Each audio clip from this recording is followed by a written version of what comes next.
18వ తారీఖున జగన్మోహన్ రెడ్డి గారు సత్తెనపల్లి నియోజకవర్గం రెంటపాళ్ల గ్రామంలో నాగమల్లేశ్వరరావు అనే ఒక యువకుడు ఎన్నికల తరువాత పోలీసుల బెదిరింపులకు తట్టుకోలేక ఆత్మహత్య చేసుకున్నటువంటి విషయం చాలామందికి తెలుసని అనుకుంటున్నాను. దాన్ని పురస్కరించుకొని వాళ్ళు అక్కడ ఒక విగ్రహాన్ని కూడా పెట్టారు. ఆ విగ్రహావిష్కరణ కూడా జగన్మోహన్ రెడ్డి గారిని రమ్మంటే ఆయన కుదరలేదు. రేపు వెళ్ళి ఆ కుటుంబాన్ని పలకరించాలనే ఉద్దేశంతో 18వ తారీఖున ఉదయం 9:30 గంటలకు ఇక్కడ బయలుదేరి సత్తెనపల్లి వెళ్ళి నాగమల్లేశ్వరరావు కుటుంబ సభ్యుల్ని పరామర్శించి రావాలని జగన్మోహన్ రెడ్డి గారు నిర్ణయించుకున్నారు. ఇంతకు ముందు కూడా ఒకసారి ప్రకటించారు. కొన్ని అనివార్య కారణాల వల్ల అది పోస్ట్పోన్ అయింది. 18వ తారీఖున వెళుతున్న సందర్భంలో పోలీసు వారు చాలా విచిత్రమైన ఆంక్షలు పెట్టేటటువంటి ప్రయత్నం చేస్తున్నారు. అక్కడ మా నాయకుల్ని పిలిచి అప్లికేషన్లు పెట్టండి, పర్మిషన్లు తీసుకోండి అని ఒత్తిడి చేసేటటువంటి ప్రయత్నం చేస్తున్నారు. ఇది చాలా దురదృష్టకరమైనటువంటి పరిణామం. ప్రజాస్వామ్యంలో ఎప్పుడు లేదు. మేమేమి పబ్లిక్ మీటింగ్కి వెళ్ళటం లేదు, లేదా ఒక ప్రొఫెషన్కి వెళ్ళటం లేదు. ఒక మనిషి చనిపోతే ఆ కుటుంబ సభ్యుల్ని పలకరించడానికి వెళ్ళినా కూడా ఆంక్షలు పెట్టి ఇబ్బంది పెట్టాలనేటువంటి ప్రయత్నం చంద్రబాబు నాయుడు గారు చేయటం చాలా దురదృష్టకరమని ఈ సందర్భంగా నేను చెప్పదలుచుకున్నాను. అలా జగన్మోహన్ రెడ్డి గారు ఇంట్లోంచి బయటకు వస్తే ఊరుకోమనేటువంటి పద్ధతుల్లో వ్యవహరిస్తున్నారు. చంద్రబాబు నాయుడు గారు, లోకేష్ గారు పోలీసు యంత్రాంగాన్ని ఉపయోగించి మొన్న పొదిలి వ్యవహారంలో కూడా చూశాం. జగన్మోహన్ రెడ్డి గారు పొదిలి పొగాకు రైతులను పరామర్శించడానికి వెళ్ళారు.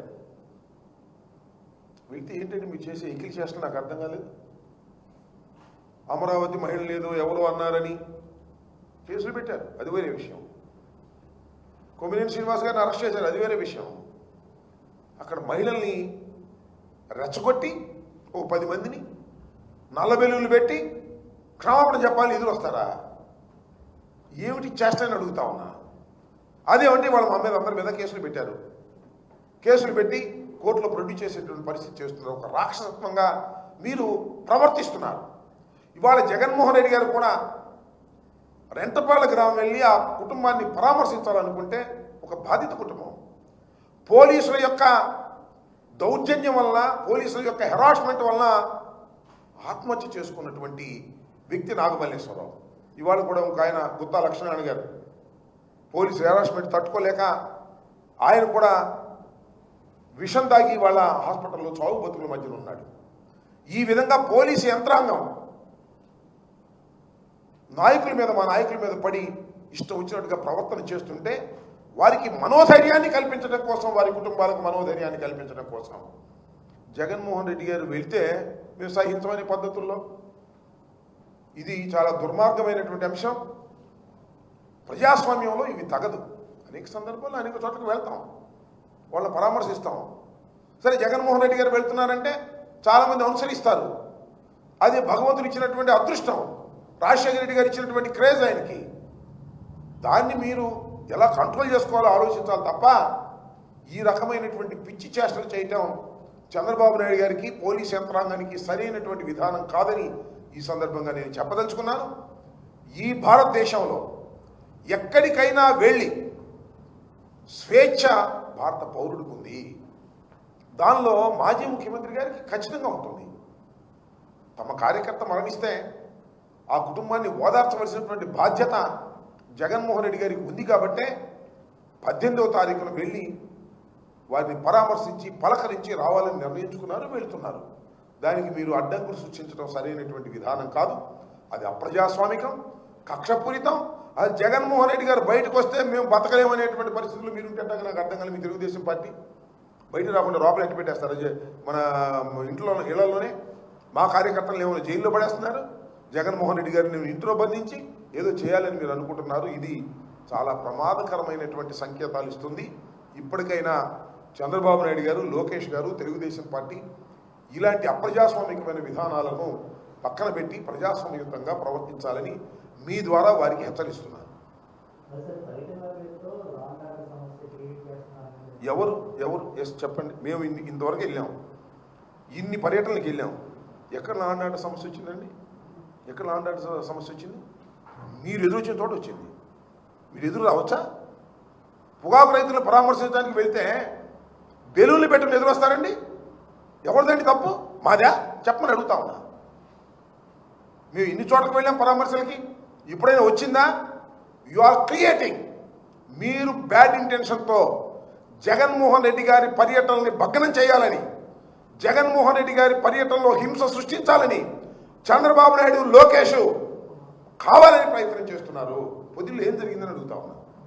ఏమంటే పొదిల్లో పొగాకు రైతులను పరామర్శించడానికి వెళ్తే మీరు లేడీస్ని ఉసుకొని పంపుతారండి?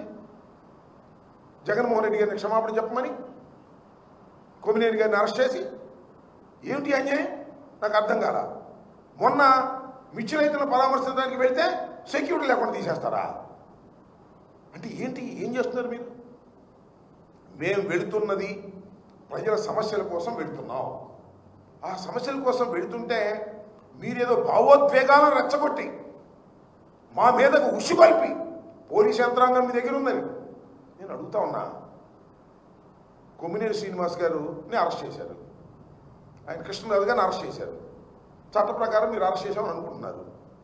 కోడిగుడ్లు ఏంటి, టమాటాలు ఏంటి, మహిళలు ఏంటి, కోర్టుల దగ్గరికి వెళ్ళి, న్యాయస్థానాల దగ్గరికి వెళ్ళి, న్యాయస్థానంలో ప్రొడ్యూస్ చేసి బయటకు వస్తుంటే కోడిగుడ్లు ఇస్తారనుకుంటున్నారా? టమాటాలు ఇస్తారనుకుంటున్నారా? ఇది అనాగరిక చర్య కాదా? ఇది లా అండ్ ఆర్డర్ బ్రేక్ చేయటం కాదా?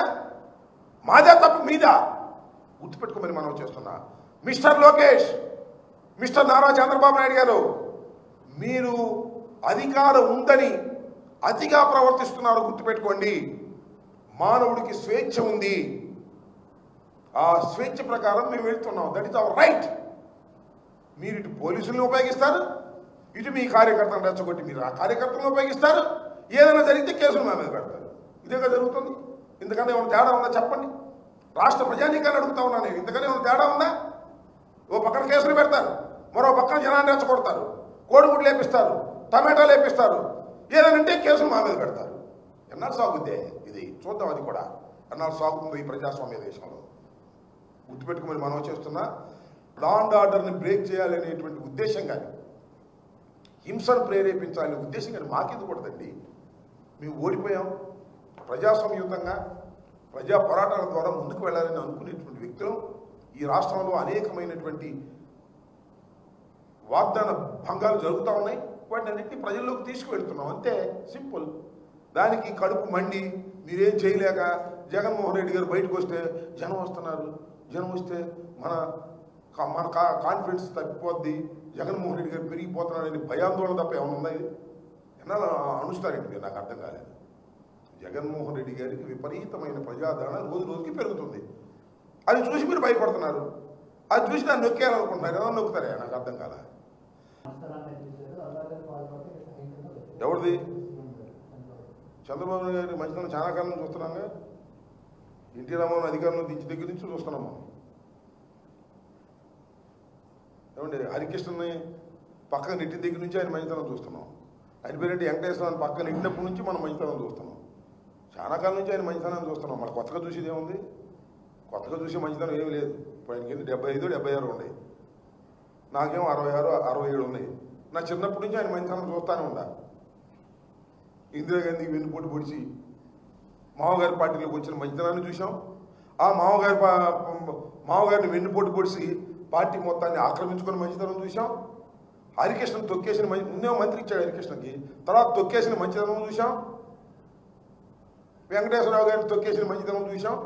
ఎన్ని మంచితనాలు చూసామే. నీ మంచితనానికి మేము భయపడతామా? భయపడితే రాజకీయం చేయగలుగుతామా?